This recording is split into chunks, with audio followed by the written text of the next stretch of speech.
I'll just get I do have a fair bit of background about you and who you are. As I understand it, you are the CEO at Internet 2.0. Is that how I say it? Yeah, that's right. I've heard it said many ways. Yeah, but that one's how I generally say it. Yeah. Okay, cool. And you're the representative, Australia's representative of the White House's International Counter and Ransomware Initiative. That's right. So yeah, we were the only Aussie partner that went there for that, and it was really cool to have our thought leadership on how to track ransomware gangs as a major component of the president's strategy. And some of the approaches we took have now become cornerstone elements of the disruption working group of the Australian Department of Home Affairs, which is working kind of international task force. Do you want to tell me a little bit about that? Sure. You know, just so I can get some background and formulate some questions for you. Yeah, sure. So I work, so I've kind of got 3 lines of effort on my life at the moment. One is every day I wake up and I'm the CEO of a software company. The second element there is I'm a policy wonk when it comes to cybersecurity in Australia. And then on the third, I spend a fair amount of time on the front line of cyber war, living in Ukraine for a good chunk of this year. So I've kind of got a bit of a piece of every part of the cyber pie at the moment. Although if I don't get the first job right, I don't get the opportunity to do the second and third particularly well. But where I'm at with regards to the counter ransomware initiative was we had an idea which we took as part of the thought leadership, because there was us, it was Microsoft, it's all the big boys, and us, this little Australian firm by comparison. Like we're not that small by Aussie standards, but we're not Microsoft or Mandiant, right? So we were happy to be there, but we also we definitely carried our weight. We were interested in treating the ransomware threat through the same lens of a counterinsurgency. So most of my company and I are veterans of military service in some form or another. A good chunk of us have seen combat, some in the Middle East, some of us more recently getting rocketed on a regular basis by Russians. But all in all, we had this theory that we outnumbered the bad guys, and we reasoned from there was that the defenders significantly outnumber the attackers, but we all don't feel that way when we're waiting for bad guys to show up on the sensors on our network. And so we're like, well, how do we use our capability to have a disproportional impact on the groups that are attacking us, particularly since a lot of them are geographically safe havened in Russia, and we can't get to them. So my approach was we treat them like bomb makers in Iraq. We treat the malware developers as if they're the guys making the bombs that fuel the IEDs that go off on the roads, right? And so you work out then that the number of people who are producing malware is significantly smaller than the number of people who are doing phishing, and that significantly smaller again than people who are initial access brokering or sitting further down the supply chain of ransomware gangs, working on the money laundering and all the other supporting infrastructure that goes into building this ecosystem. But the key and decisive terrain for us is the people who are building the weapons, because if you identify them, it gives you a really powerful way to track the groups. So our way of doing that was we took every ransomware sample ever uploaded to an antivirus platform. So we took it from VirusTotal, we took it from the US government, we put it all into a single platform. And then we did code matching to see the delta on individual sample change. And then we graphed that over time. That showed us something that no one had ever done before, which was that really ransomware malware developers are lazy as hell, and they only change their malware sufficiently to get it past antivirus. So each one is like a bodgy job on the previous version. All right, so we launch it. Oh, okay, now CrowdStrike picks it up. Well, that's no good. Let's change it. And then they change it a little bit, and then they change it a little bit so that they can stay one step in front of the sensors. Right, really. But what that gave us then, when we uploaded it all together, we got 16 red dots of commonality, which then graphed to the 16 major ransomware gangs as they currently exist. And they changed their names, they changed their front-end infrastructure, changed their back-end infrastructure, but the malware analysts, the malware guys stay the same. So that allowed us to get a real-time view of the groups building weapons. Oh, that's great. That's what you need. Yeah. And from there, we then work with intelligence, be it through our partners in Ukrainian intelligence, through our partners with the US government. We're part of the US government's CTR program, which is Cooperative Threat Reduction. We're the only Australian company funded by the State Department to do this research. And we work then at the front end of the industry to then build layers on top of those intelligence packs. So you take the ransomware gang malware as the first layer, and that infrastructure is the first layer. That is objective. It is completely real time. And our platform shows that in real time. It's only available to government and to critical infrastructure to use this platform. And then on above that, you have, and this is not a product we sell. This is just something we built for shits and giggles. Then there, on top of that, we have the understanding of the coin wallets. Then we have the initial access brokers. And then from there, we get to people. And we've been able to identify dozens and dozens and dozens of ransomware actors coming at it from two layers. One from the bottom up, from the malware, and the second from human sources down. So we work with intelligence agencies and law enforcement to identify them by name. Then we build cases. So that's where we realized that actually, because we've got these guys outnumbered, we probably only need to build about 200 or 300 intelligence packs to really break a hole in the whole ransomware industry. And that's the process we started.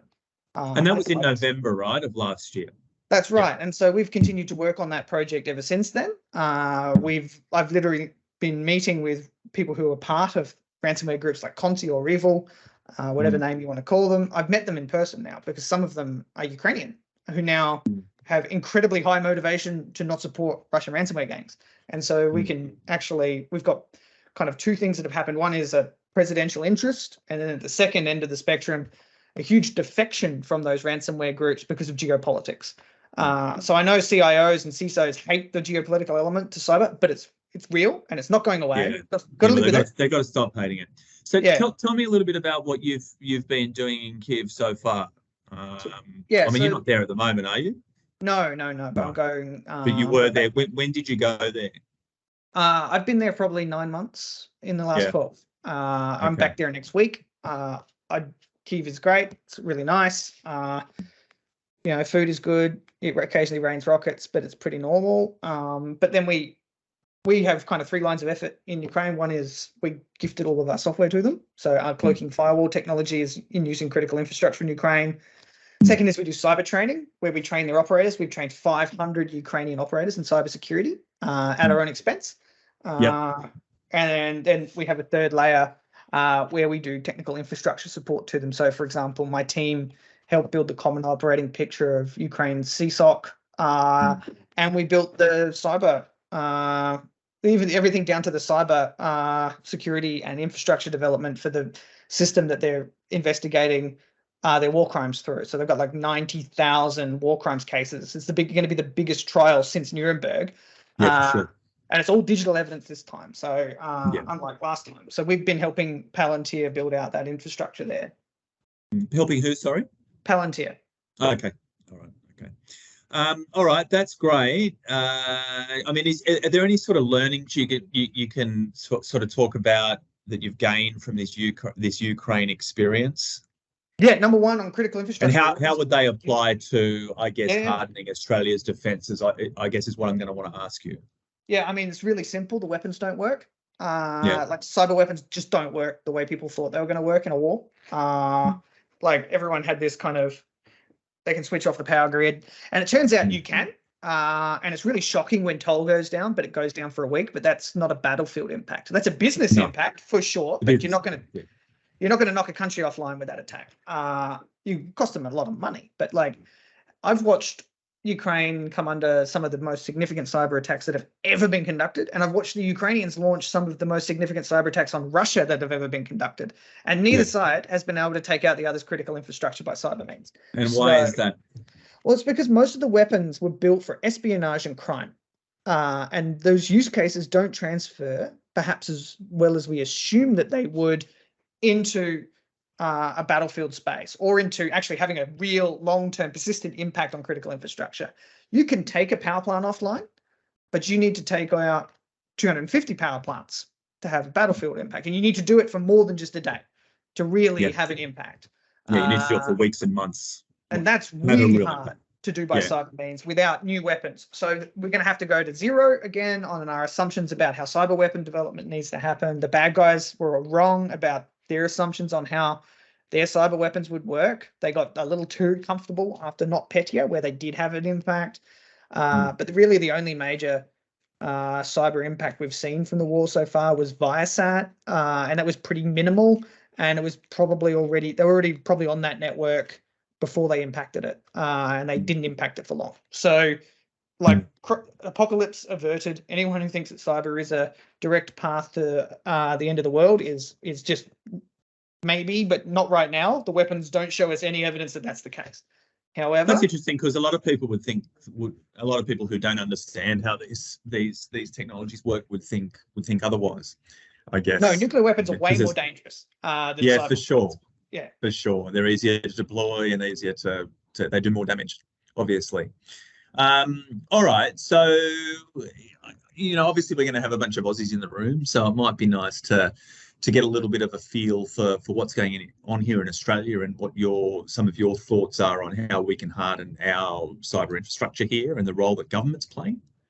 Well, government's trying to build a common operating picture, right? They want to understand the threat, because if something goes bang in Australia, it doesn't. There's no machine that goes bing that tells Canberra that it happened, right? So, because that means that, including for critical infrastructure, there is a massive intelligence gap. If someone shoots a missile into Port of Darwin, we understand that use case. We detect it instantly. Our whole systems are set up to it, and we respond to it as a nation, right? But if someone takes out the Port of Darwin by cyber means, we don't know until they call us, which is super problematic given who owns it, right? So we also have that problem across every vertical of cybersecurity. The government only knows there's been an attack when someone picks up the phone and calls. Yeah, we have mandatory reporting. That's human. So we need a technical solution for that. We need like an actual dashboard sitting somewhere in Canberra next to something like a decision maker who can go, bad guys are there. Because otherwise you can't understand what the threat is actually doing in Australia. So it's it's completely disaggregated. You're responding based on the people who tell you, which are generally the people who are smart enough to detect an attack, not those who are dumb, and not sophisticated enough to pick it up. And so I think there's kind of two things happening there. One is Australia needs to build that common operating picture, and it also needs to mobilize talent on the other hand, right? So government doesn't know where the talent is. One thing Ukraine does really well is at the beginning of the war, they went, you're all in uniform. Now, Australia can't do that, but we absolutely need a way of understanding where the cyber talent is in our ecosystem so that we can use it in a crisis. So if we do have a situation where, for example, like a couple of years ago, where the threat from China was much higher, we were getting a lot more attacks from China than we are today, because the relationship was on its way down, and we were getting a lot of attention for that.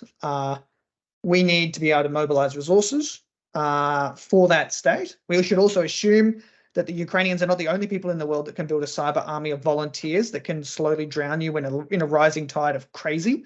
Assume that China in a down streak with Australia will do the exact same again, put 500,000 of the world's best IT people in one Telegram channel and go, we hate Australia. And that's a really bad day for Australia.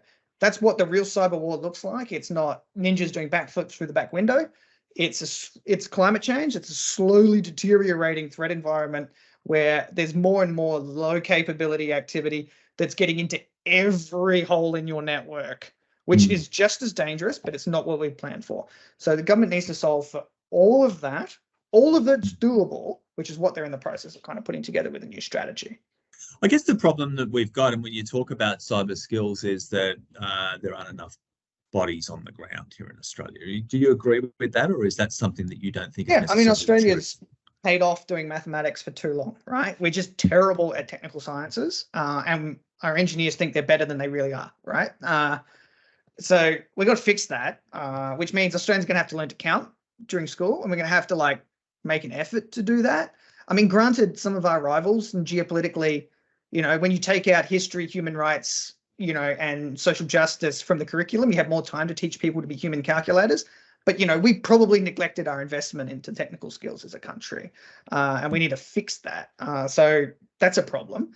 I think there's more talent than we think there is. I don't think we mobilize it and organize it particularly well. And I think a lot of these like the good news is that I think the reason we pick up so many attacks in Australia is because, unlike some of our neighbours, we're sophisticated enough to know when someone's on a network a lot of the time. So the problem we're having is a problem of maturity, not a problem due to a lack of maturity. Like, we have people, we have detection, but actually this is a good problem to have, because some of the countries I work with, when I go and do capacity building with the State Department, and I won't name them, but there's more of them than there are of us, who realistically have huge threats on their network. Things go bang all the time. It's never reported. The government has no idea that it's going on, and even if they did, they wouldn't have the technical skills to help, or a regulatory instrument that they could dream up that would do it. They wouldn't get agreement to do it. It wouldn't be the political will to solve it. No one wants to look at the bank account because there's people stealing out of it. Most of our neighbours are there in that state, and our situation is one of success, where we're probably beating ourselves up and saying we're terrible, and yeah, we have problems, but we're definitely not the slowest person out there on the savannah getting hunted by the lion at the moment. Interesting. A lot of industry pundits would tell you the opposite, that we're hopeless. We don't have enough people. We've got this huge cyber skills gap that needs to be filled. But I guess what you're saying is that we're not using the resources in the right way. Yeah, that's right. And everyone has the same problems, and in most countries it's worse.